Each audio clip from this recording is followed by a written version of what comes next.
Oke, baik. Assalamualaikum warahmatullahi wabarakatuh. Alhamdulillahirabbil alamin. Wa bihi nasta'in wa ala umurid dunya waddin. Shalatu wassalamu ala asrofil anbiya'i wal mursalin. Sayyidina wa maulana Muhammad wa ala ali sayyidina Muhammad. Asyhadu an la ilaha illallah wa asyhadu anna Muhammadar Rasulullah. Raditu billahi robba wa bil islami dina bi Muhammadin nabiyya wa rasula rabbi zidna ilma wa yubna fahma amin amin ya Allah ya rabbal alamin. Allahumma arinal haqqa haqqa warzuqna tiba'ah wa arinal batila batila warzuqna istinabah. Oke, baik teman-temanku semuanya yang saya hormati, kembali lagi pada channel ini, yaitu channel dalam rangka untuk menggali khasanah-khasanah yang ada di atas dunia ini. Sebagaimana kemarin kalau kita belajar Al-Kindi yang sangat menegaskan bahwa kebajikan, kebaikan itu kan cahayanya dari Allah yang itu ditaruh di bumi, ya kan? Artinya apa? Apapun yang itu sifatnya kebaikan, kebajikan, itu adalah cahayanya dari Allah. Maka kita dalam rangka belajar ini sifatnya itu mengambil hikmah-hikmah yang ada di dunia ini. Termasuk kali ini kajian hari ini adalah mengambil hikmah yang ada di agama Buddha. Nggak ada salahnya kita mungkin sebagai Islam atau sebagai Kristen itu menjelajah yang ada agama-agama yang lainnya. Kayak seperti yang diucapkan oleh Syed Hussein Nasr, bahwa kadang orang itu dalam keyakinannya atau dalam keberagamaannya dia meyakini sesuatu yang itu diyakini kebenarannya, kadang ketika fokus di situ kadang mengalami kekeringan atau mengalami kondisi di mana orang itu kebosanan.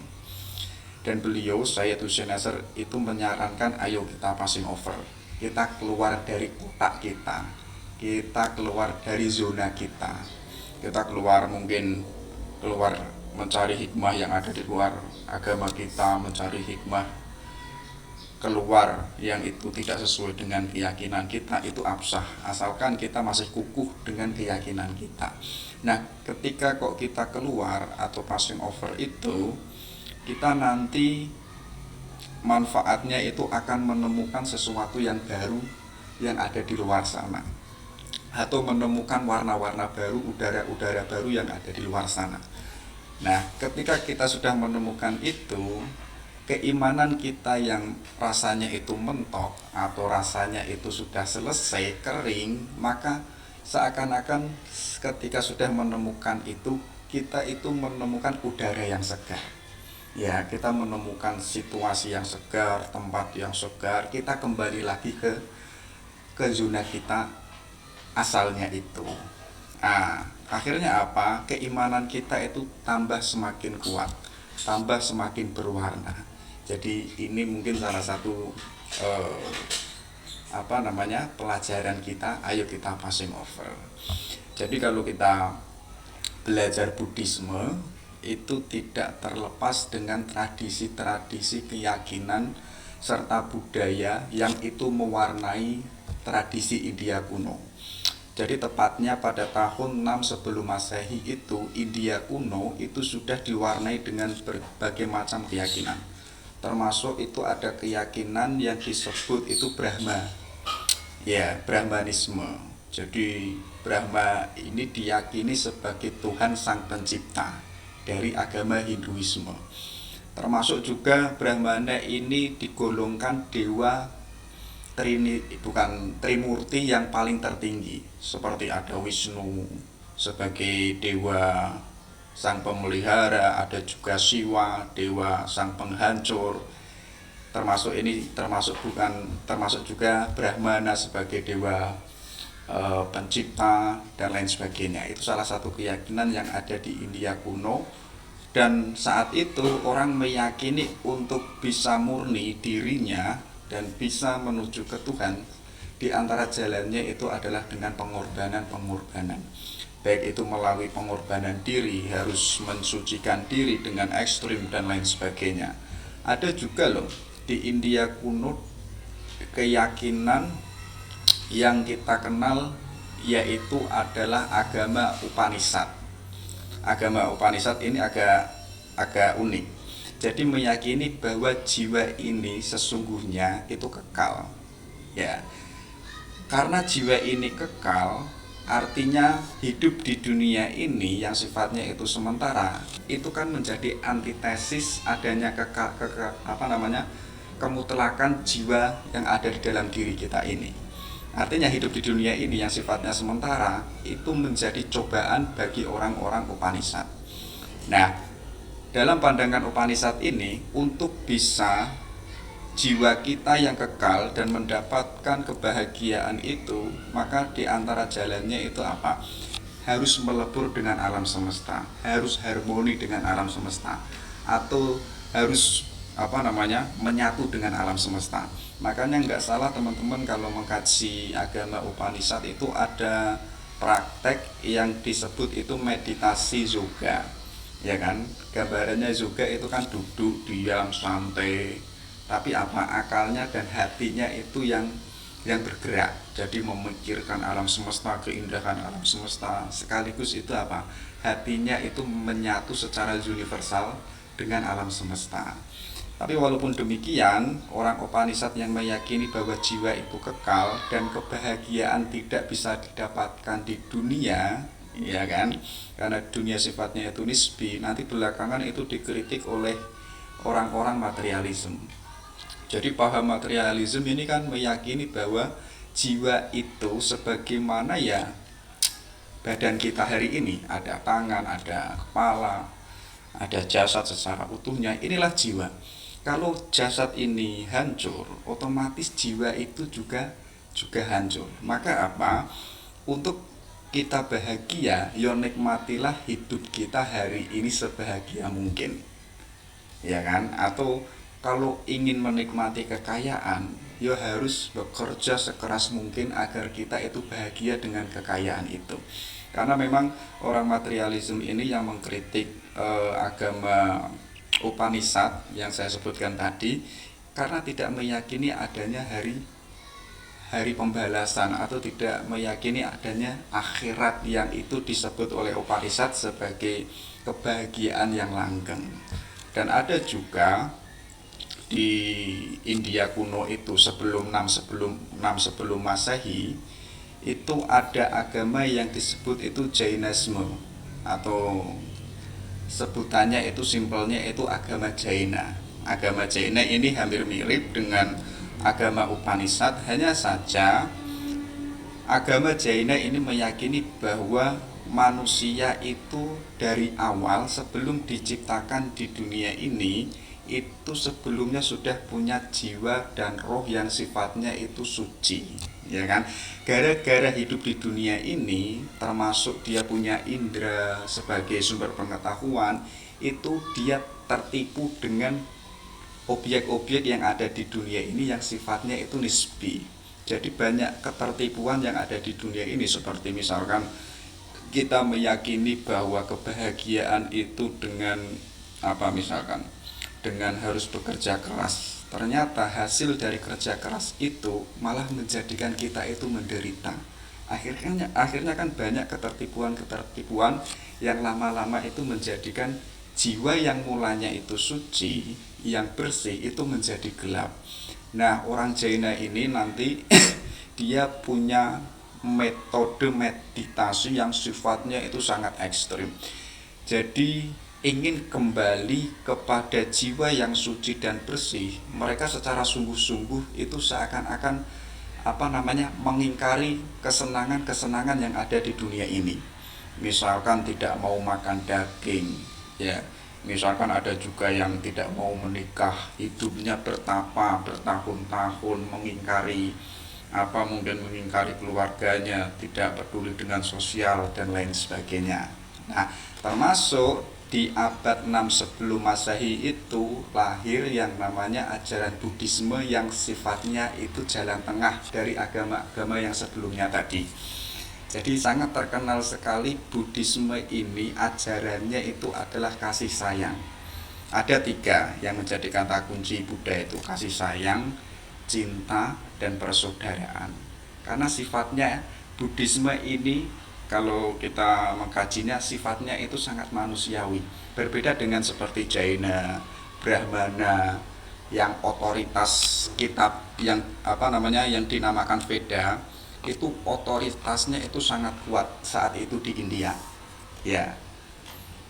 Sedangkan Buddhisme ini lahir, ini menentang otoritas yang saat itu ada, termasuk itu adalah ajaran yang itu ada di agama Veda atau kitab suci Veda. Nah, sedangkan Buddhisme ini agama yang itu tanpa tuntunan kitab. Jadi buat apa ada kitab kalau itu tidak bisa melakukan tidak bisa melakukan isi yang ada di dalam kitab itu. Sedangkan kitab sendiri yang sebelumnya itu dipandang Buddhisme itu malah dijadikan sebagai otoritas, sebagai power saat itu. Nah, Buddhisme ini juga uniknya apa? Uniknya ini agama yang mengingkari adanya kasta yang sebelumnya itu sangat kuat di India. Makanya nggak salah, nanti belakangan agama Buddhisme ini sangat banyak diminati oleh orang-orang India kuno. Nah, termasuk setelah abad 6 sebelum Masehi itu dan lain sebagainya. Nanti banyak cerita.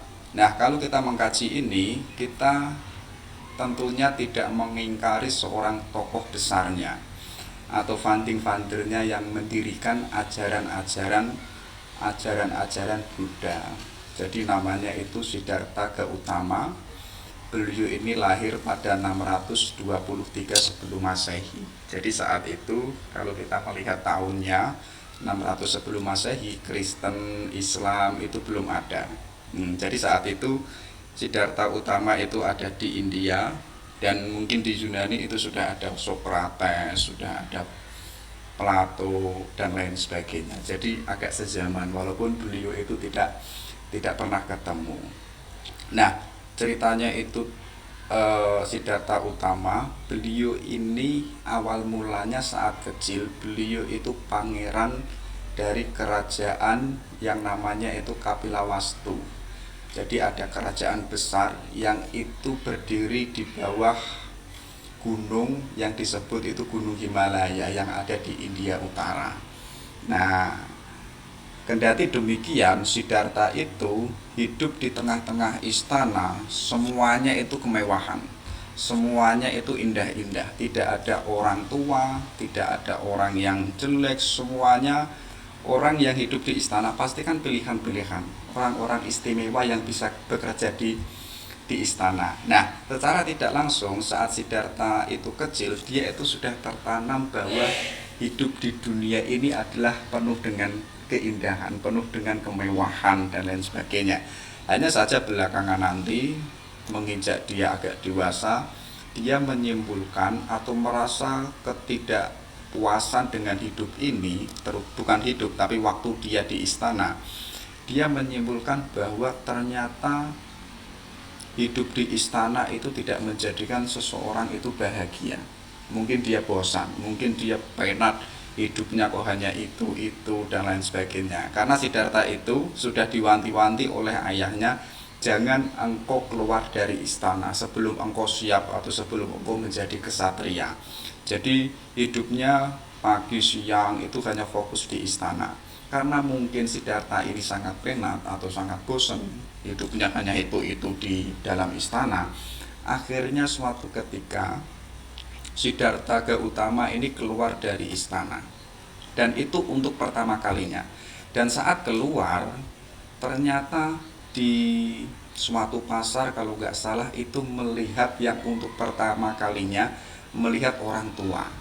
Ya, yang sebelumnya Siddhartha itu nggak menyadari bahwa ternyata di kehidupan ini ternyata pun juga ada orang tua. Artinya dia menyadari bahwa saya ini yang masih muda, yang masih kuat, yang masih kokoh, yang apa-apa bisa saya lakukan, ternyata saya ini nanti pun juga mengalami masa tua yang lemah, yang tidak berdaya, yang fisiknya sudah berubah, rambutnya sudah memutih dan lain sebagainya. Artinya saya yang hidup sebagai anak muda ini dalam dirinya Siddhartha, artinya saya itu tidak langgeng dan lain sebagainya. Dan dia menyimpulkan semua orang itu pasti mengalami masa tua. Nah, di situ ada pertanyaan yang besar nanti bagi Siddhartha Utama. Nah, kemudian beliau itu jalan-jalan lagi tanpa dia sadari, dia itu melihat ada orang yang sakit. Ya, ada orang yang sakit. Dan dia di situ baru menyadari bahwa loh, ternyata selain ada orang yang tua yang tidak punya daya atau sudah lemah kondisinya, ternyata manusia pun juga bisa sakit, ya kan, bisa menderita, bisa kacau dan lain sebagainya. Artinya saya yang hari ini yang merasa bahagia, yang merasa sehat dan lain sebagainya, itu pun juga nanti saya di situasi tertentu pun juga saya akan mengalami kondisi sakit seperti orang yang itu pernah saya lihat. Jadi di bendanya Siddhartha Gautama itu ternyata kehidupan yang ada di luar, ya, karena dia sudah keluar dari istana, itu tidak seperti halnya kehidupan yang ada di dalam istana, ya kan.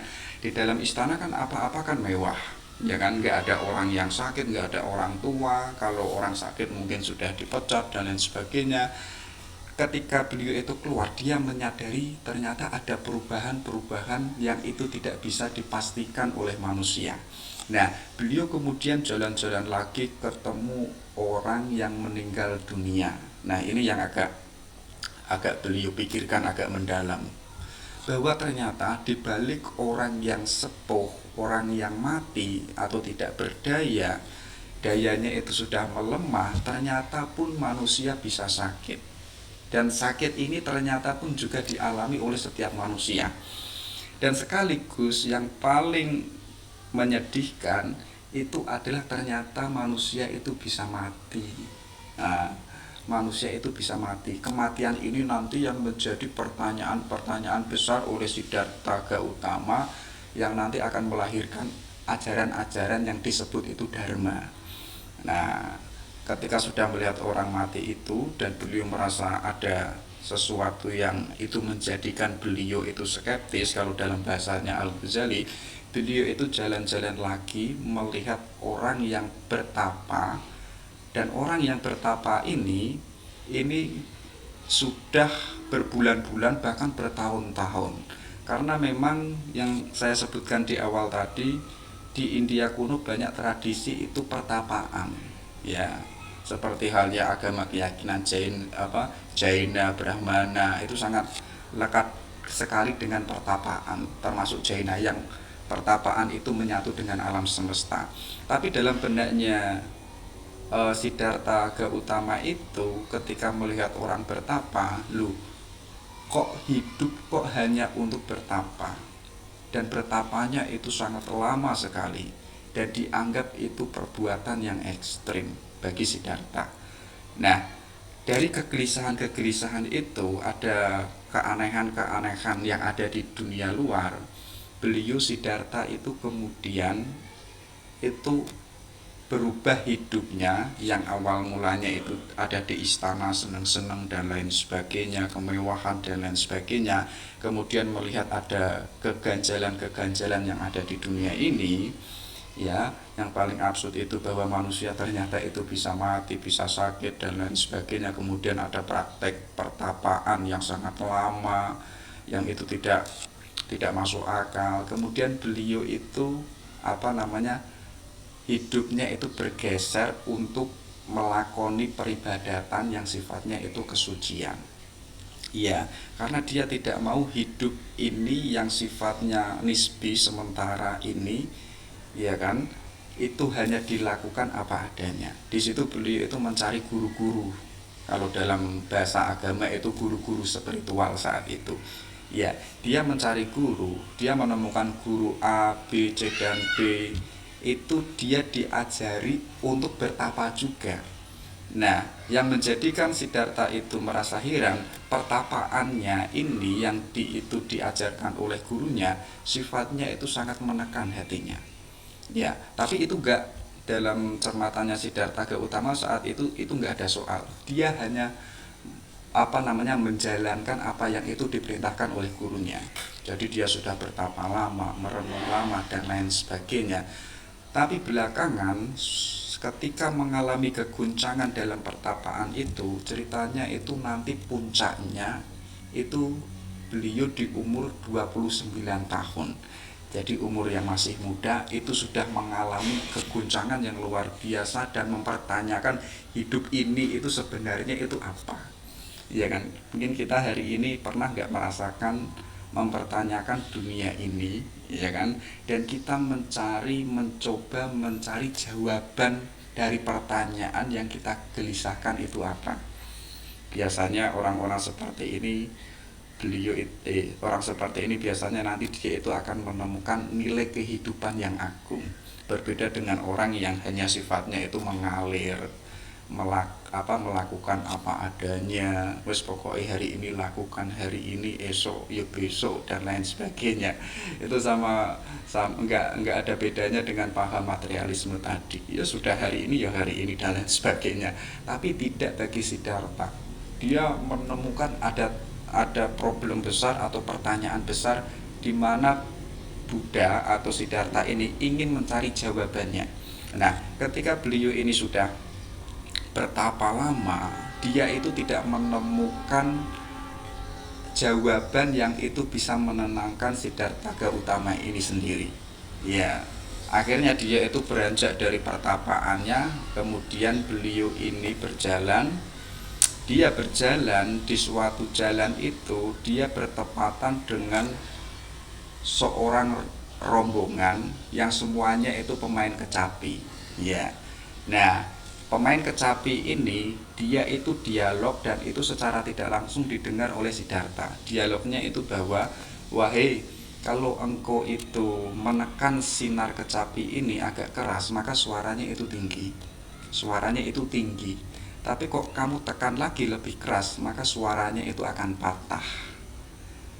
Akan tetapi kalau senar kecapi ini kamu kendorkan, suaranya itu akan melemah. Tapi kok kamu kendorkan lagi, maka suaranya itu akan hilang. Dari situ Siddhartha itu menemukan bahwa pertapaan yang sebelumnya saya lakukan ternyata itu tidak membuahkan hasil apa-apa. Yang menghasilkan, karena apa? Dia itu belajar dari suara kecapi. Semakin diri ini ditekan, ya kan, maka yang didapatkan itu malah kehancuran diri kita itu sendiri. Tapi kok diri kita itu, kita misalkan kita kita jadikan seperti kayak anak balita, ya kan, misalkan apa-apa dituruti dan lain sebagainya, pengen kesenangan dituruti dan lain sebagainya. Ini kalau begitu lama-lama itu malah juga melemahkan jiwa kita atau hati kita itu sendiri. Jadi kalau diri kita semakin ditekan itu malah akan hancur. Tapi kok semakin dikendorkan, semakin dituruti apa-apa yang itu kemauan kita, itu malah menjadikan diri kita itu lemah. Nah, itu yang menjadi jawaban Siddhartha Gautama, ternyata jalan yang pas itu adalah jalan tengah.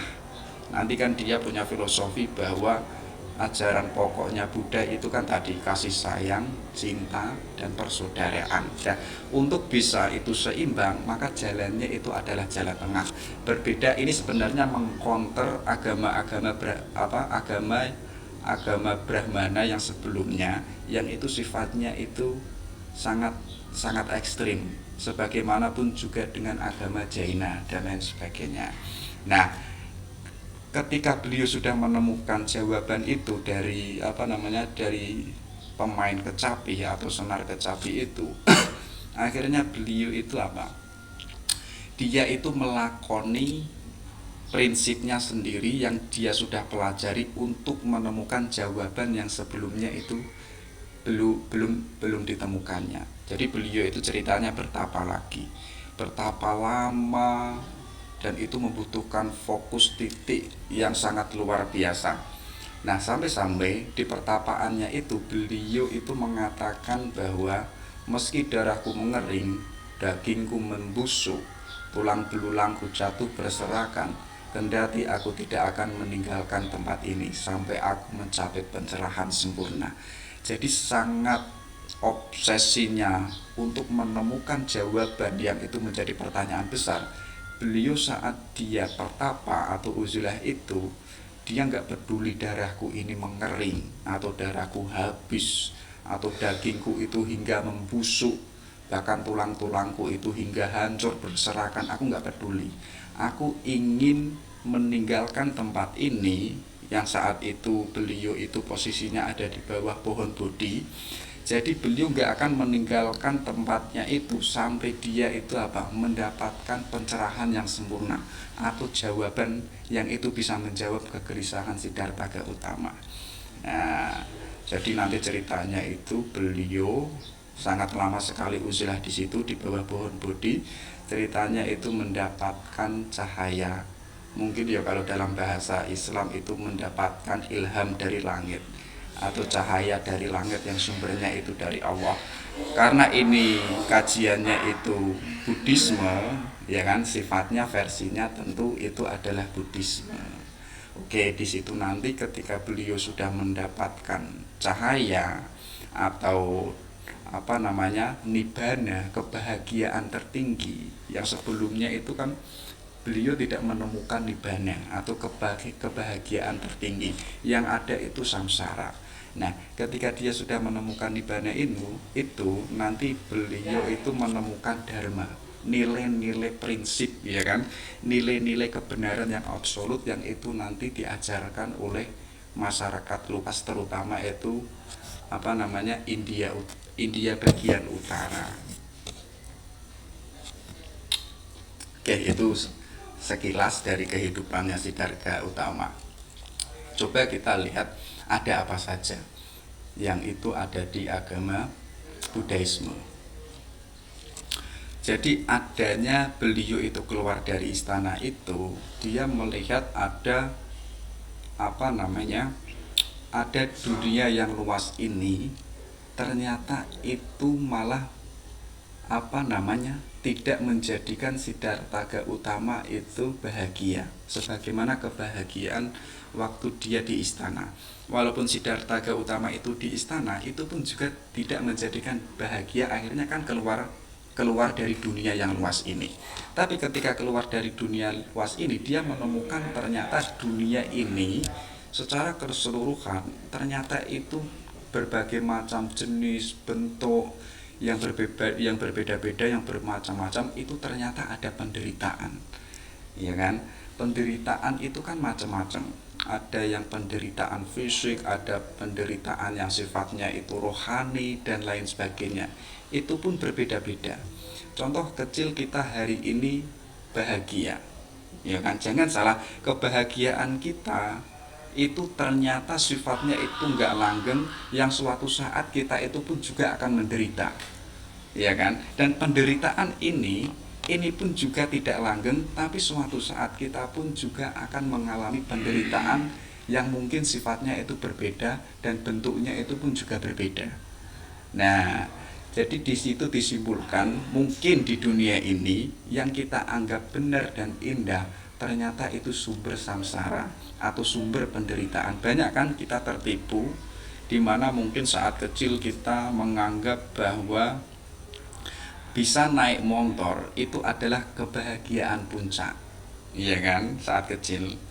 Tapi ketika kita sudah dewasa, ternyata naik motor itu malah tidak ada kebahagiaan sama sekalipun.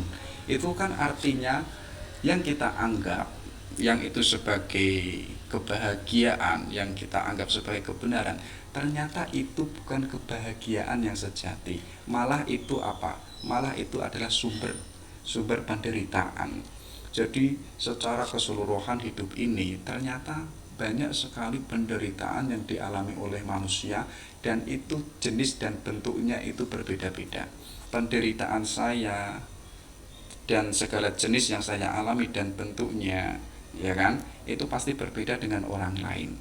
Dan setiap orang ternyata tidak aku saja yang itu mengalami penderitaan, tapi semua orang itu pun juga mengalami penderitaan. Contoh kecil, misalkan teman-teman itu wisuda, itu kan bahagia. Wah, lulus S1, teman-teman mengasih bunga, didatangi pacarnya, bahkan pacarnya yang kedua itu tidak diberitahu kalau hari itu wisuda misalkan. Kita kan bahagia di situ, menganggap bahwa merayakan wisuda itu adalah salah satu jenis kebahagiaan. Tapi ketika kita selesai wisuda, mungkin 1 bulan ke depan, ternyata kebahagiaan yang kita alami itu berubah total menjadi penderitaan. Yang menjadi pertanyaan apa? Apakah wisuda itu sumber penderitaan dan lain sebagainya? Iya kan? Artinya apa? Bentuk apapun kebahagiaan di dunia ini sifatnya itu nisbi.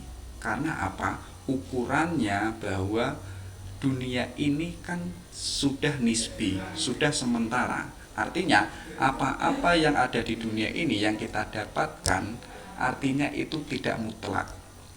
Artinya itu tidak absolut. Kalau itu tidak absolut, artinya ada penderitaan-penderitaan yang nanti efeknya itu dialami oleh manusia. Nah, selain itu, Siddhartha Utama itu meyakini juga selain ada penderitaan yang berbagai banyak macam dan jenis itu, ternyata itu ada penyebabnya, ya kan? Jadi penyebab kenapa kok manusia menderita, salah satu sumbernya itu adalah alam semesta ini, ya kan?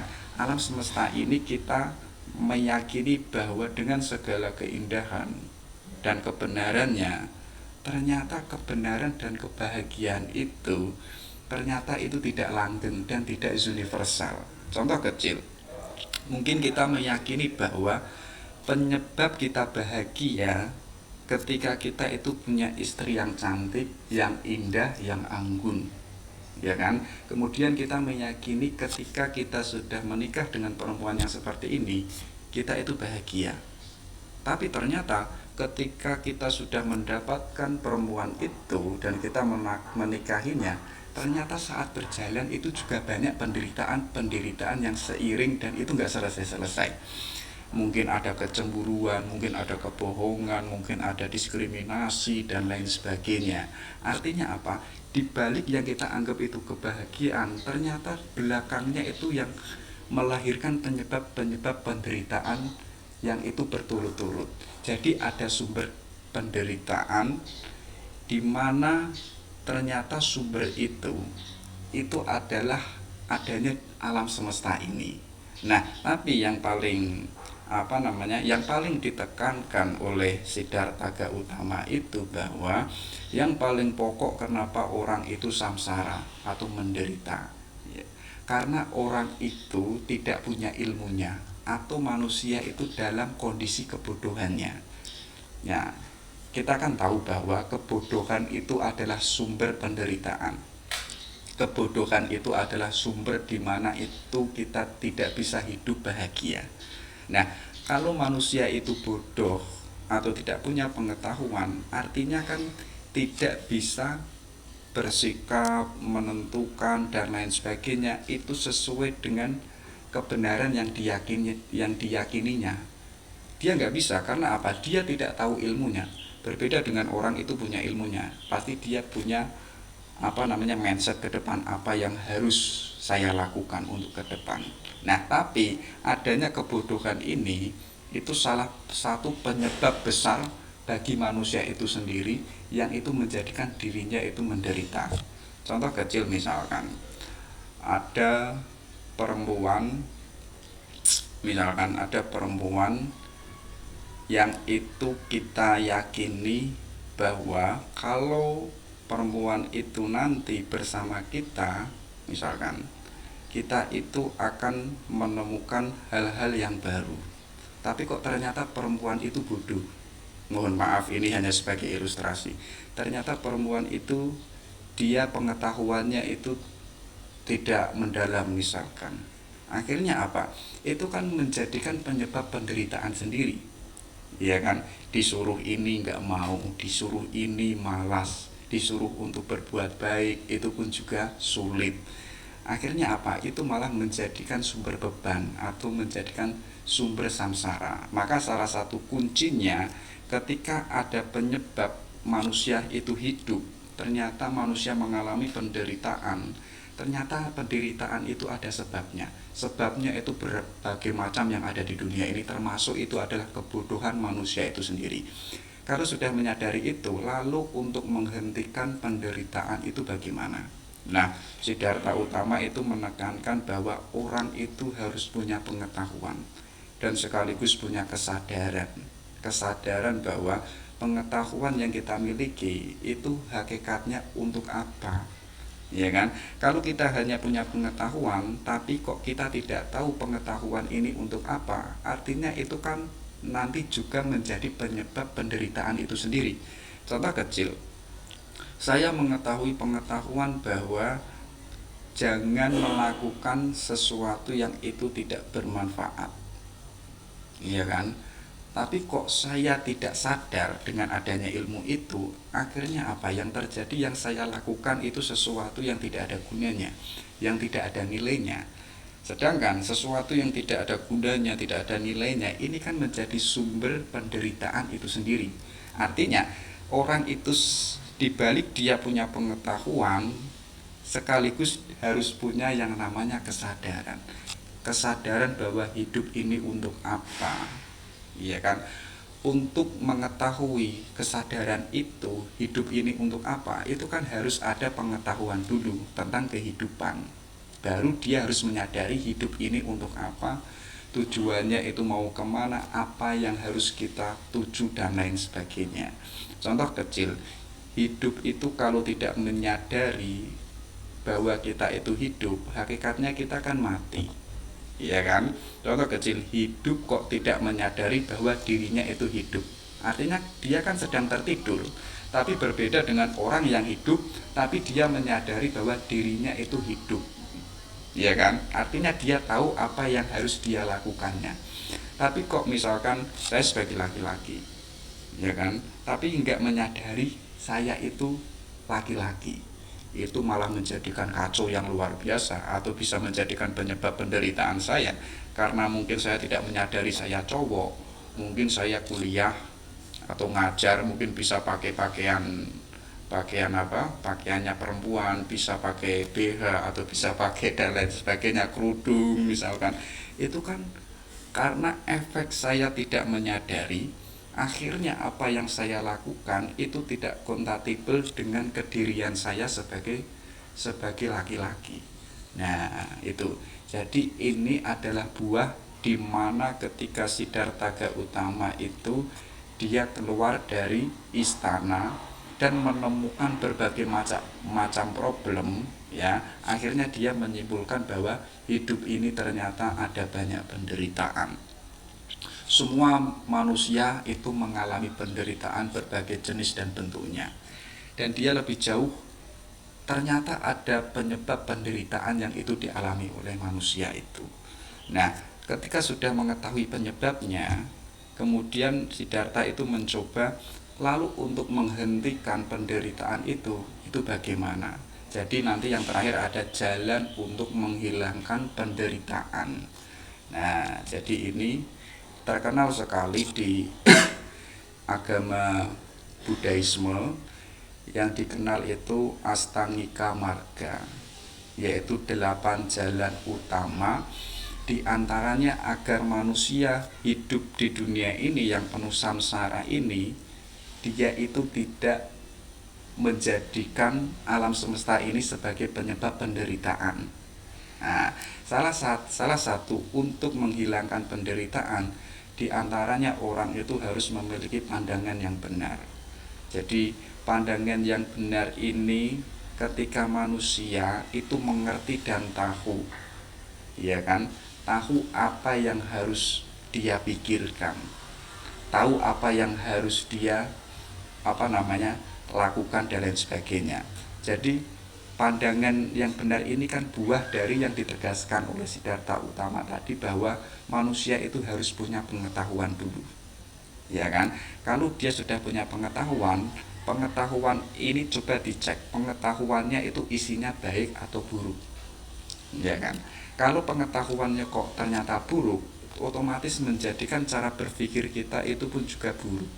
Makanya kita itu hidup di dunia, galilah pengetahuan yang sifatnya atau isinya itu adalah kebaikan-kebaikan, yang itu secara tidak langsung membuat cara pikir kita, pandangan kita terutama tentang dunia itu menjadi pandangan-pandangan yang baik atau pemikiran-pemikiran yang baik.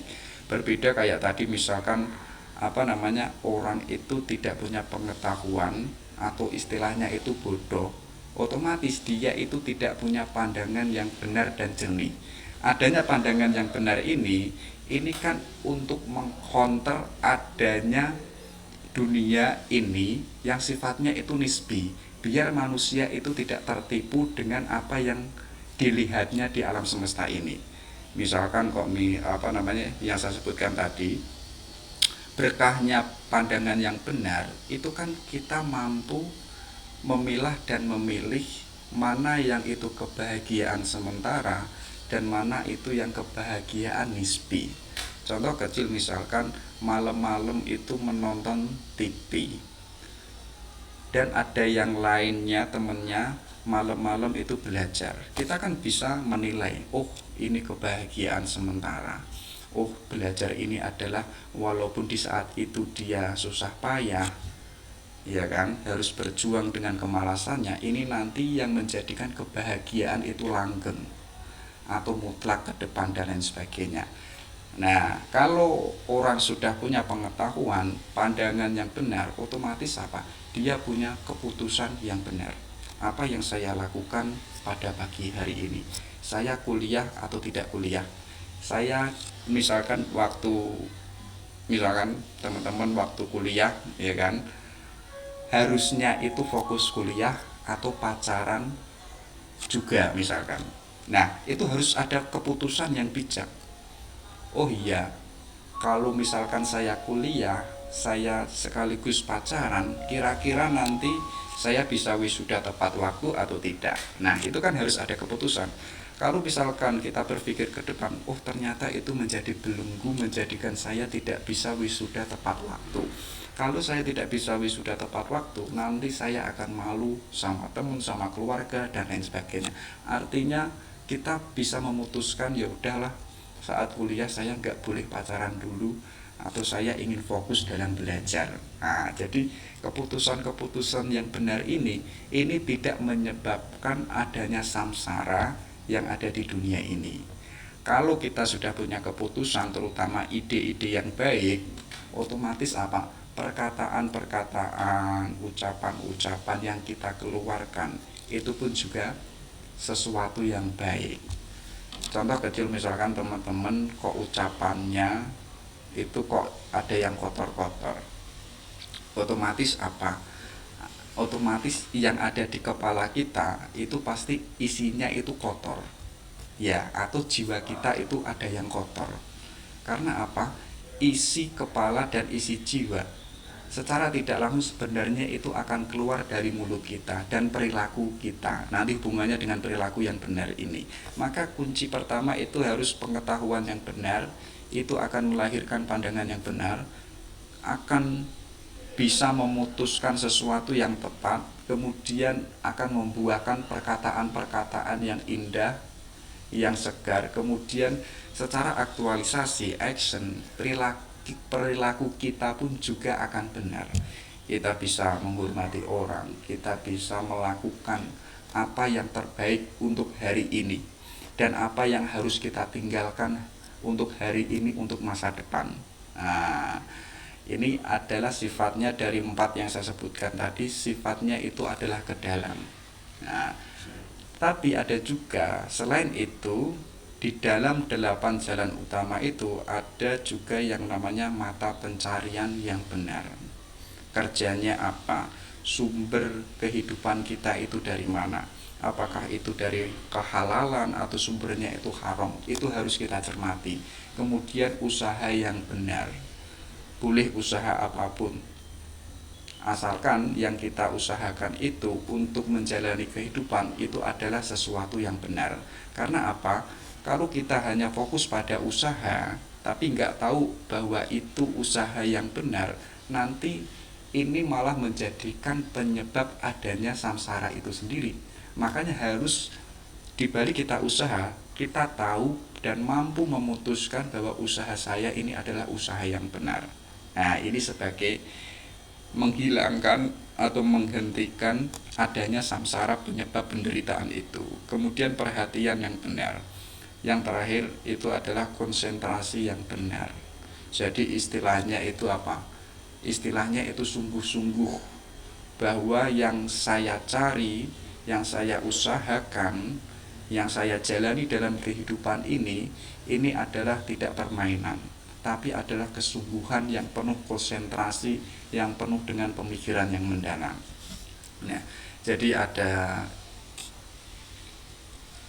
8 jalan utama yang disebut itu Astangika Marga, yang itu dijadikan mindset orang-orang Buddhisme untuk mengcounter atau sebagai antitesisnya, biar manusia hidup di dunia ini dia tidak mengalami adanya penderitaan dan penyebab adanya samsara. Oke.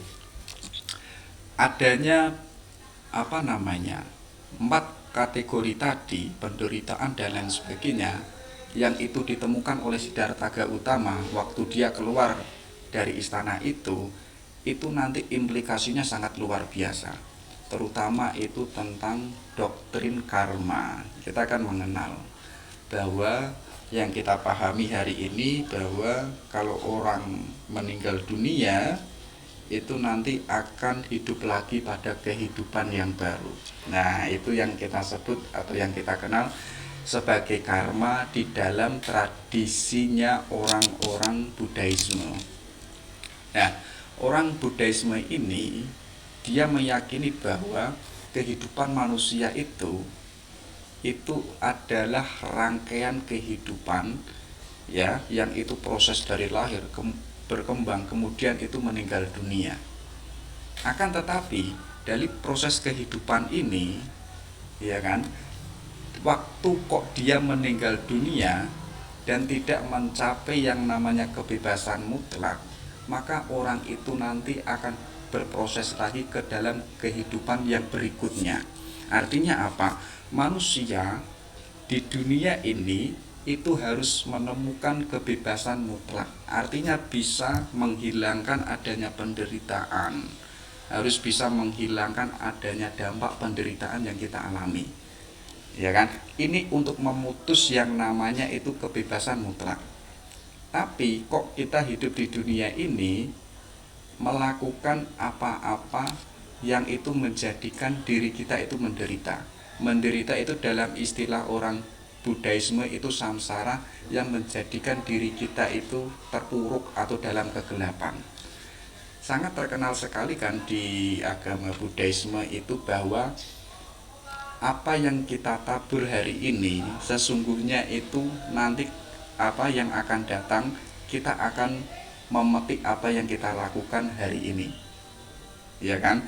Makanya bahwa karena kita itu sebagai manusia yang itu tidak terlepas dengan apa yang kita lakukan, tidak terlepas apa yang kita tanam hari ini nanti akan menentukan di masa depan bahwa kita itu nanti akan mendapatkan karma atau akan dalam kehidupan yang baru, ataukah kita itu akan menemukan nibbana, kebebasan mutlak. Nah, kebebasan mutlak ini di mana orang itu tidak terkena karma karena dirinya itu sudah selesai.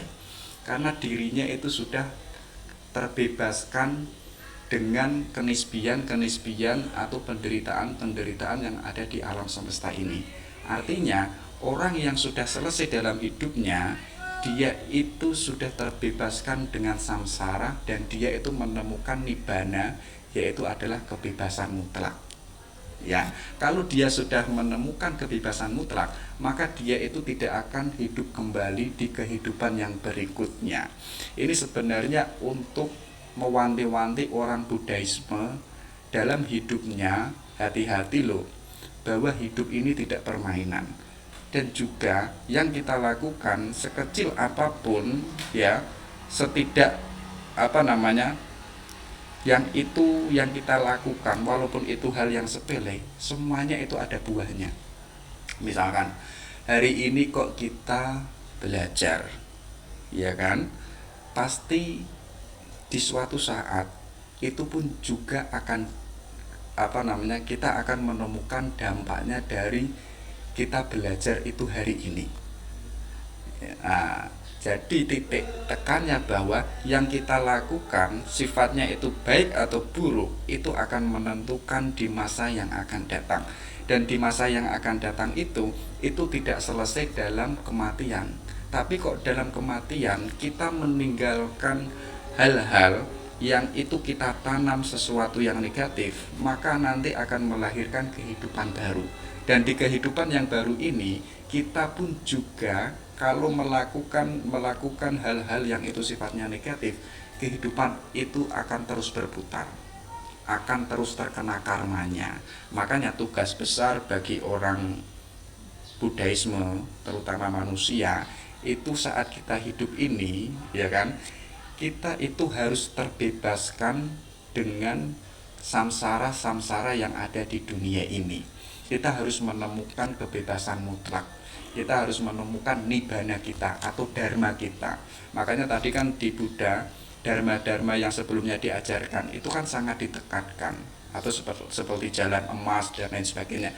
Itu salah satunya agar manusia itu terputus dengan mata rantai karma itu. Jadi ini ajaran yang agak unik di Buddhaisme karena sangat sangat memperhatikan persoalan-persoalan yang itu kita lakukan.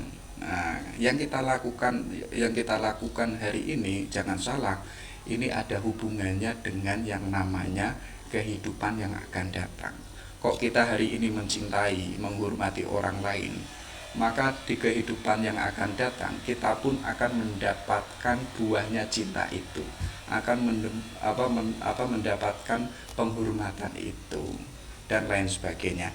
Adanya doktrin karma ini ternyata nanti pun juga itu mengajarkan orang-orang Buddha biar apa? Biar tidak terjebak dengan paham nihilisme. Artinya apa? Karena yang kita lakukan itu hari ini sangat menentukan di hari yang akan datang. Kalau orang nihilisme itu kan bahwa hidup ini itu kan nggak ada nilainya, ya kan? Hidup ini kan istilahnya kan absurd. Kita menjunjung tinggi nilai, misalkan kalau dalam pandangannya paham nihilisme, itu ternyata yang kita pegang itu ternyata itu pun juga tidak ada nilainya, karena hidup ini kan berubah-ubah. Artinya orang-orang Buddhaisme yang itu dalam kehidupannya itu ada rantai kehidupan berikutnya, ya kan, yang disebut sebagai karma, agar manusia itu tidak terjebak dengan nilai-nilai nilai-nilai kosong atau paham nihilisme yang tidak meyakini bahwa hidup ini sebenarnya itu tidak ada maknanya. Dan biar orang Buddhaisme itu tidak terjebak dengan aliran materialisme yang tadi sudah saya sebutkan sebagai mengcounter aliran Upanisad, ya kan. Orang materialisme kan kebahagiaan itu jalannya itu adalah ketika kita hidup di dunia ini. Hidup di dunia ini adalah ukuran kebahagiaan. Kalau kita ingin bahagia, ya lakukanlah apapun yang itu menjadi kesenanganmu. Lakukan apapun yang itu menjadikan dirimu itu sumber kebahagiaan. Dan jalannya itu juga nggak perlu untuk diperhatikan. Jalannya apapun, asalkan kita itu bahagia, ya itulah kebahagiaan. Nah, Orang Buddhaisme itu menolak itu dan lain sebagainya. Nah, ditegaskan di kitab Dhammapada, Buddha itu menjelaskan bahwa jangan melakukan perbuatan jahat, tapi kembangkan perbuatan baik dan sekaligus membersihkan batin. Inilah ajaran Buddha. Jadi untuk bisa orang menemukan kebebasan mutlak atau nibbana, orang itu pertama jangan melakukan kejahatan. Kalau dalam Islam kan berhenti melakukan kejahatan itu kan lebih mulia sebelum melakukan kebaikan-kebaikan.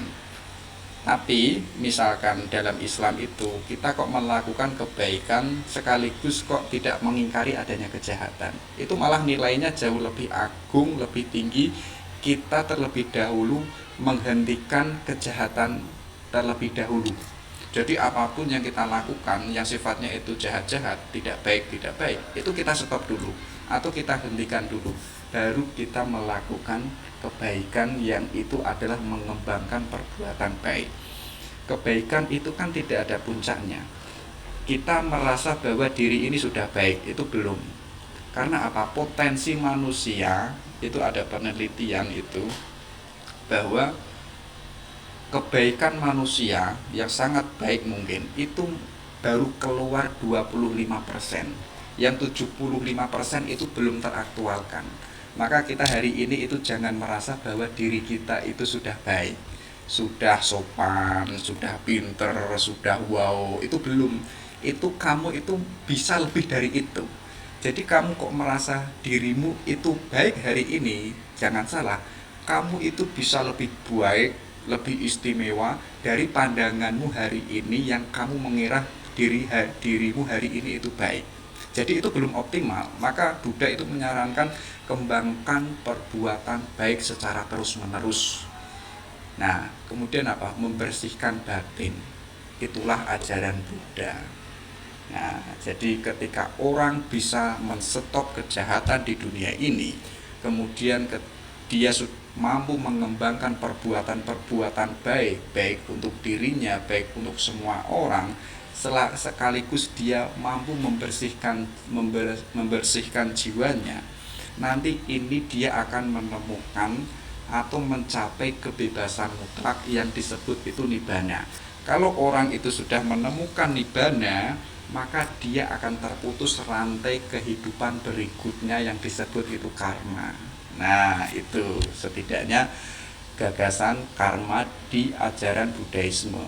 Tapi di pandangan lain, hasil dari penglihatannya Siddhartha Utama itu saat dia keluar dari istana itu, dia melihat dan menyimpulkan bahwa ternyata kehidupan ini atau dunia ini ternyata itu tidak permanen. Semuanya itu berubah, semuanya itu tidak mutlak, dan semuanya itu nisbi. Ya kan, contoh kecil, kita hari ini mencoba meyakini bahwa perempuan itu adalah satu-satunya perempuan yang cantik. Tapi jangan salah, mungkin kita hanya mentok di situ. Tapi kok kita mencoba keluar agak lebih jauh, menjelajah agak sedikit, ternyata perempuan yang kemarin saya anggap nomor satu ternyata tidak ada apa-apanya dengan perempuan yang lain. Banyak sekali contoh tentang kehidupan ini yang sifatnya itu tidak permanen atau sifatnya itu nisbi. Nah, sebelumnya kan ini sudah saya jelaskan bahwa hidup ini selalu berubah, dan keberubahannya itu yang nanti menjadikan sumber manusia itu menjadi samsara atau menjadi menderita. Kendati demikian, bahwa ada 5 hal yang itu tidak bisa dihindari oleh manusia. Hidup ini sudah sementara, sudah nisbi, berubah-ubah, tidak pasti, menjadikan dunia ini samsara. Tapi ada 5 hal yang menjadikan manusia itu tidak punya daya untuk menghindari itu. Contoh kecil bahwa semua orang itu pasti mengalami tua, ya kan? Dan semua orang yang sakit itu pasti akan mengalami sakit, dan orang itu pasti akan mengalami kematian. akan mengalami kehancuran. Kalau manusia itu subjek sirna, maka dia harus sirna. Nah, artinya 5 ini itu tidak bisa dihindari oleh manusia yang suatu saat akan dialami oleh manusia. Tidak ada manusia yang itu tidak sakit. Ini kan dari kesimpulan apa yang dilihat oleh Siddhartha tadi waktu dia itu keluar dari istana kan. Jadi ternyata semua orang itu juga mengalami tua. Tidak hanya orang yang ada di dunia ini, termasuk adalah diriku sendiri ini pun juga akan mengalami tua. Dan juga akan merasakan adanya kesakitan. Dan juga di suatu tertentu kita itu akan selesai atau akan mati dan akan hancur dan akan sirna. Artinya bahwa hidup ini tidak ada yang namanya kemutlakan, tidak ada yang pasti, tidak ada yang bisa kita pegang dalam kehidupan ini. Nanti kan sangat kelihatan sekali di ajaran Buddhisme bahwa hidup ini sebagai sumber samsara, maka kita itu harus menemukan dharma kita biar kita itu tidak terjebak atau tidak terkena yang namanya samsara itu, sekaligus kita itu menemukan dharma kita atau nibbana kita yang nanti pada puncaknya kan hidup di dunia ini sebagai samsara. Ketika dia sudah menemukan itu tadi, maka dia akan menemukan kondisi yang disebut itu nirvana. Nah, kalau nirvana ini sudah puncak. Coba kita lihat lagi. Nah, ini unik di Buddha. Dalam pandangan Buddhisme itu bahwa Tuhan itu tidak bisa disebut, tidak bisa ditemukan, tidak bisa dilihat dan lain sebagainya. Apapun itu yang menyinggung Tuhan itu tidak bisa ditemukan oleh manusia.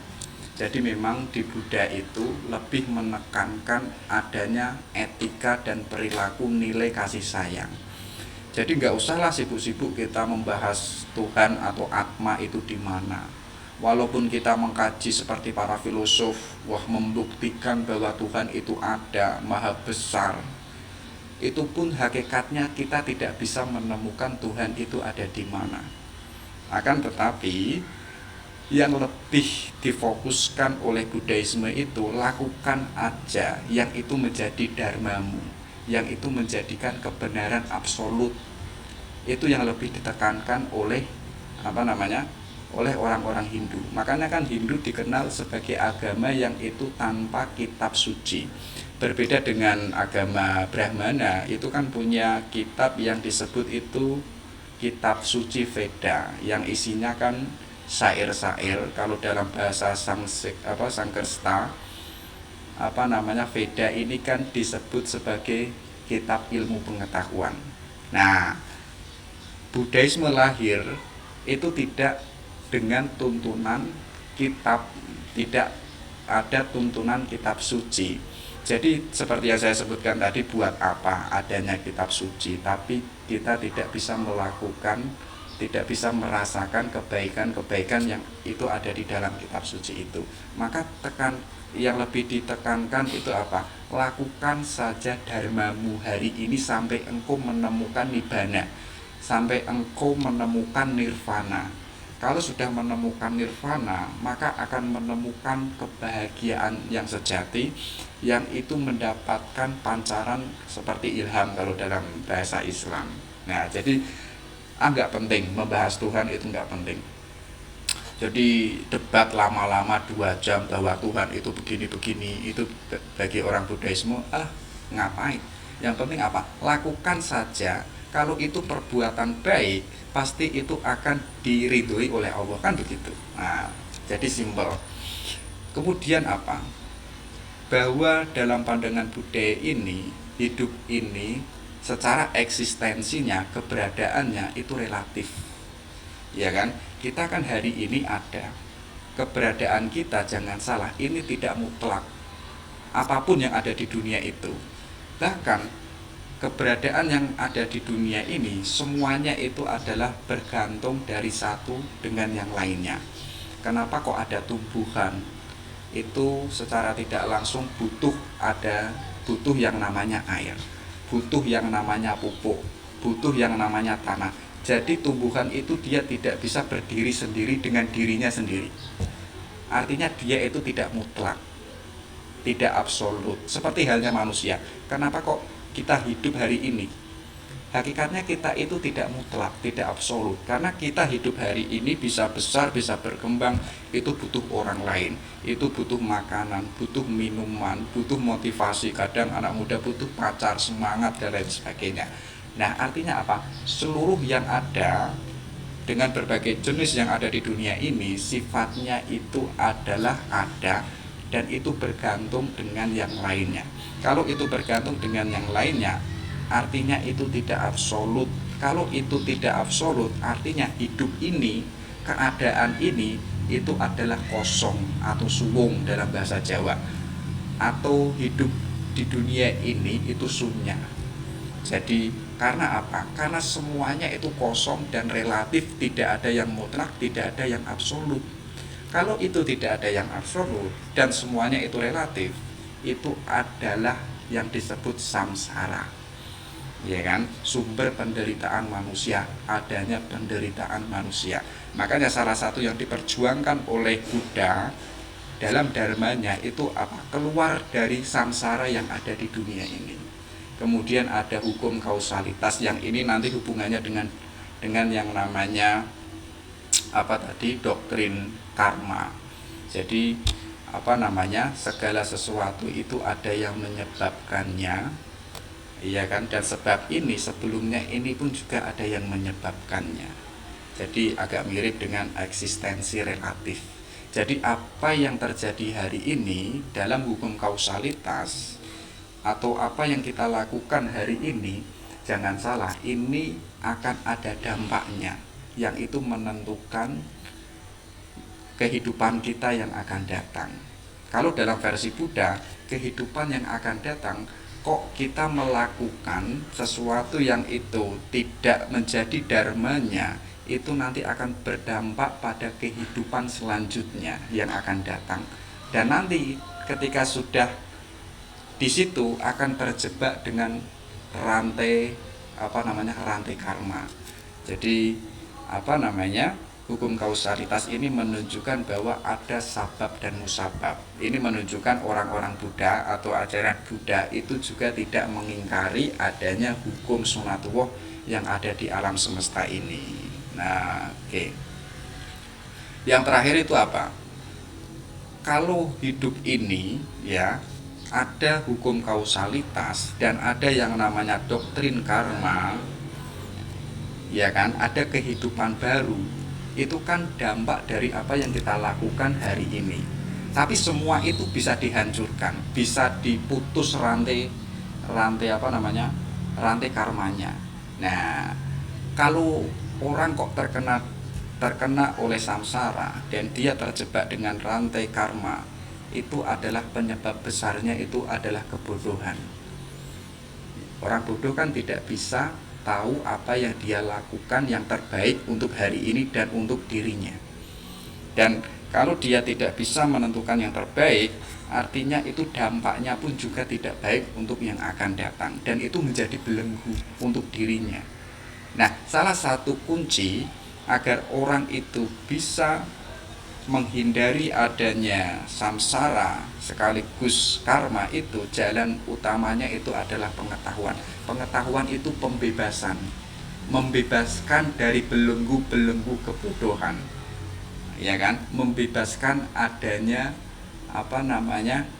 adanya samsara yang ada di dunia ini sekaligus penyebabnya. Kalau kita punya pengetahuan, kita akan tahu bahwa kita melakukan yang terbaik hari ini itu kan hasil dari pengetahuan kita.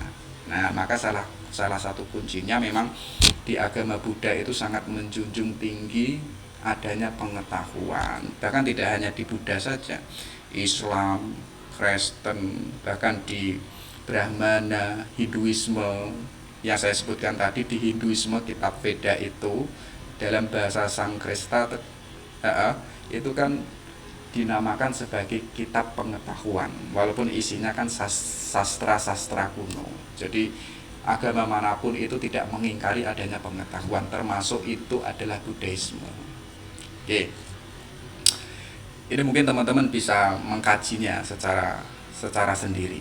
Jadi memang ada aliran di agama Buddha yang itu Hinayana dan Mahayana.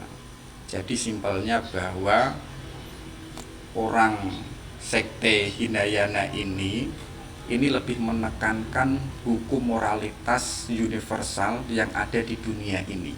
Dan di dunia ini itu ada samsara, ada karma, dan ada dharma yang itu mengatur alam semesta.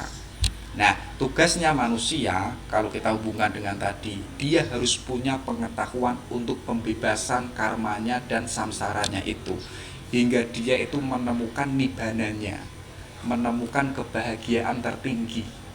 Jadi ketika sudah menemukan nibbana, orang itu akan terlepas dari segala samsara atau terlepas dari kesengsaraan waktu dia itu hidup di dunia.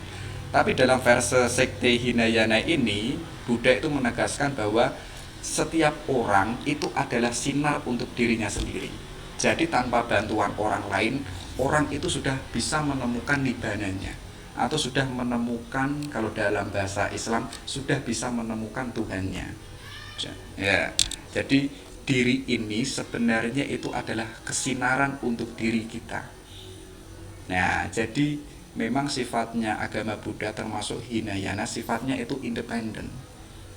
Jadi tanpa bantuan biksu misalkan, tanpa bantuan guru, itu bisa menemukan nirvana, pencerahan yang itu dialami oleh dirinya.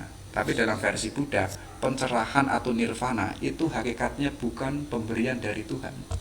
Tadi kan Buddha kan tidak menekankan adanya keberadaan Tuhan, tapi menekankan nilai moralitas yang harus kita lakukan.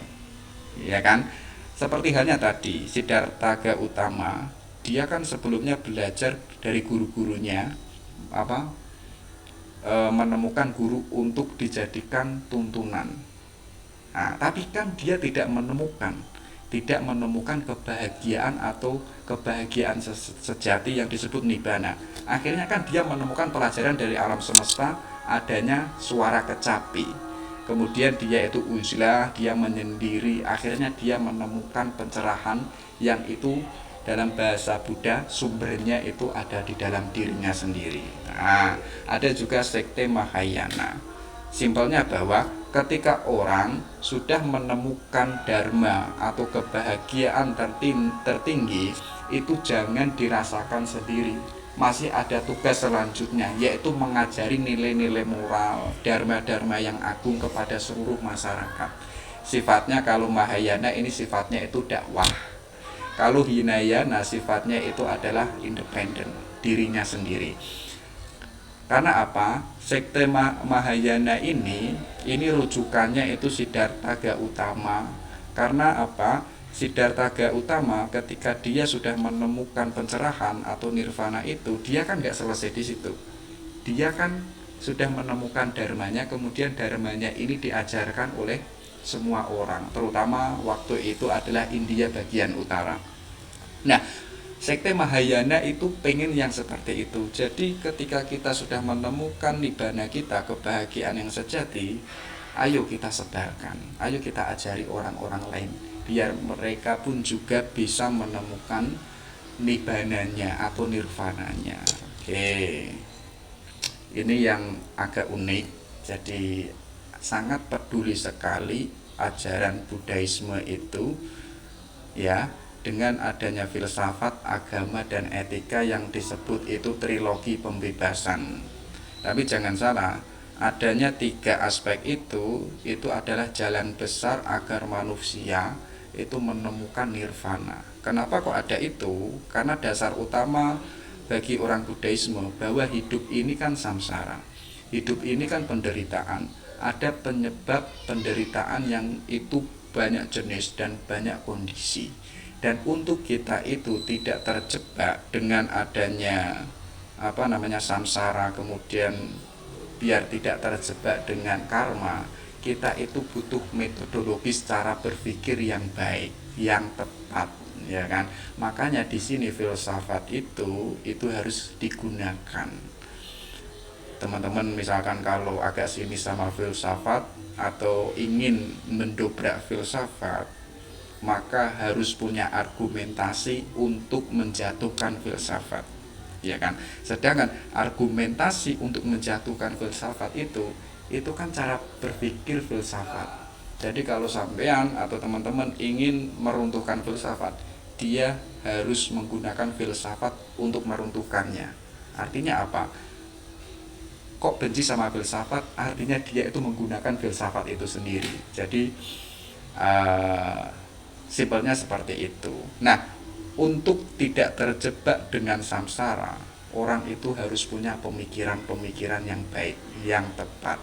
Nah, kemudian orang Buddhisme ini tidak hanya berhenti di pengetahuan. Tadi kan sangat sangat jelas sekali, ya kan, di tradisi Buddhisme itu sangat menekankan adanya pengetahuan, karena itu sebagai pembebasan adanya samsara. Tapi tidak selesai pada pengetahuan itu, tapi pengetahuan itu harus melahirkan nilai, harus melahirkan yang namanya itu moralitas. Nah, jadi apa? Ada istilah itu, pengetahuan kita kan banyak, ya kan? Kita belajar itu dari SD sampai kuliah S1, S2, itu kan otomatis pengetahuan kita banyak. Coba misalkan kita bertanya, nilai kemanusiaan kita kok nggak bertambah-tambah? Itu artinya apa? Pengetahuan yang sudah kita dapatkan itu hanya seberapa kecil yang itu bisa kita gunakan. Nah, artinya apa? Pengetahuan yang banyak itu hanya nempel di sini. Makanya Buddha itu harus menekankan pula ketika orang punya pengetahuan, dia pun juga harus mempraktekkan seluruh pengetahuan yang itu sudah kita dapatkan. Jadi hakikatnya orang itu adalah hebat. Ya, orang itu hakikatnya itu hebatnya itu sebagaimana pengetahuan yang dimilikinya. Tapi kok dia merasa kecil, merasa nggak bisa. Karena apa? Pengetahuannya itu hanya beberapa persen yang itu bisa dipraktekkannya, atau hanya beberapa yang bisa dilakukannya. Kalau kita ingin hebat, kuncinya apa? Kita lakukan semua secara optimal yang itu sudah menjadi pengetahuan kita. Baru kita itu menjadi orang yang luar biasa. Kita punya nilai keindahan, nilai kebaikan, perilaku yang etis dan lain sebagainya.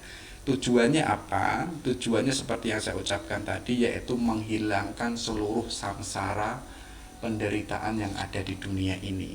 Kalau kita sudah menghilangkan penderitaan itu, maka kita akan menemukan kondisi yang disebut itu nibbana, yaitu apa? Kebahagiaan tertinggi. Jadi kebahagiaan dunia itu kan sifatnya nisbi, relatif. Tapi ketika sudah menemukan kebahagiaan tertinggi atau kebahagiaan universal ini, artinya hidup di dunia itu melampaui kehidupan yang ada di dunia itu sendiri.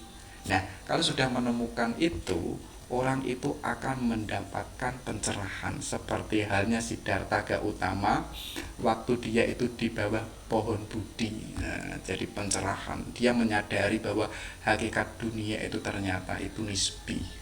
Hakikat dunia ternyata itu adalah penderitaan dan lain sebagainya. Ini mungkin teman-teman bisa dipelajari sendiri. Terakhir, jadi ada filosofi yang unik di ajaran Buddha yang disebut itu adalah bunga teratai. Bunga teratai kan bunga yang hidup di atas air. Nah, coba kita bayangkan, bunga teratai itu waktu malam hari itu menutup bunganya, tapi kok waktu pagi hari sampai sore hari bunganya itu mekar. Nah, mekar pada siang hari ini adalah simbol pencerahan, bahwa bunganya itu sudah nirvana, bunganya itu sudah menemukan kebahagiaan tertinggi. Tapi kok simbol dari kegelapan pada malam hari dan bunga teratai ini dia menutup dirinya, dia itu tahu bahwa banyak kehidupan yang ada di dunia ini sebenarnya itu gelap dan samsara.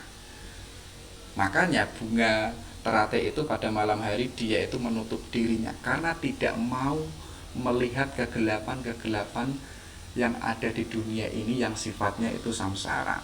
Tapi kok sudah menemukan pagi hari, siang hari, sore hari, bunga teratai ini dia akan membuka bunganya untuk menerima cahaya-cahaya yang itu disebut sebagai pencerahan.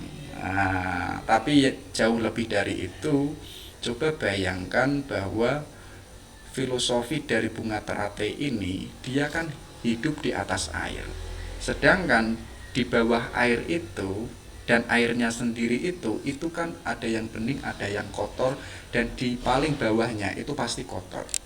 Kok seseorang dia bisa hidup seperti halnya bunga teratai, itu dia itu akan memiliki kebahagiaan yang tertinggi walaupun sebelumnya dia itu tersentuh air, sebelumnya tersentuh kotoran, tapi hidup ini harus melampaui itu. Dia itu harus harus berdiri di atas samsara yang ada di dunia ini. Makanya bunga teratai itu kan tidak tersentuh air dan sekaligus tidak tersentuh dengan tanah yang kotor yang itu ada di bawah air itu. Nah, ini sebagai contoh kita untuk menjadi orang yang itu mendapatkan pencerahan sebagaimana bunga teratai yang itu mekar di siang hari. Nah, yang terakhir ini ada nasihatnya dari Siddhartha Gautama. Read that boldness love toward the end world. Jadi pancarkanlah cinta tanpa batas hingga seluruh dunia. Ya kan? Jadi kalau sudah menemukan nibbana, kebahagiaan tertinggi, atau sampean teman-teman sudah menemukan kebahagiaan yang sejati, tebarkanlah. Ya kan, sebarkanlah itu kebahagiaan, sebarkanlah itu cinta. Hidup ini berjalan dan indah itu kan karena ada cinta. Ya kan, kalau teman-teman sudah merasakan indahnya cinta, cintailah yang lain, cintailah semua orang dimanapun berada. Bahkan ajaran Buddha ini menurut saya nilainya itu sangat manusiawi. Karena apa? Cinta itu kan sesuatu yang paling esensial yang ada di dunia ini. Kenapa orang itu bersaudara? Kenapa orang itu bahagia? Karena di situ ada cinta. Ya kan? Maka orang Buddha ini untuk dunia ini tampak indah, tampak mempesona, mungkin sebagaimana bunga teratai itu, maka kita punya tugas yang besar, yaitu menyebarkan cinta itu hingga ke seluruh dunia yang ada.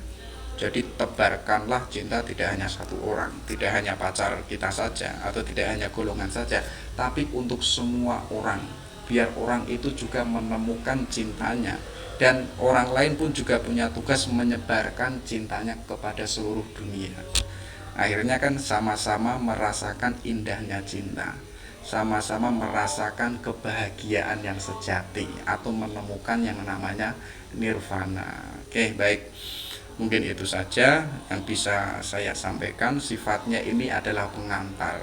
Masih banyak sekali hikmah-hikmah yang ada di Buddhaisme. Tapi pada kajian ini kita hanya tematik, hanya mengambil mana yang itu bisa saya pahami. Oke. Wabillahi taufik wal hidayah. Assalamualaikum warahmatullahi wabarakatuh.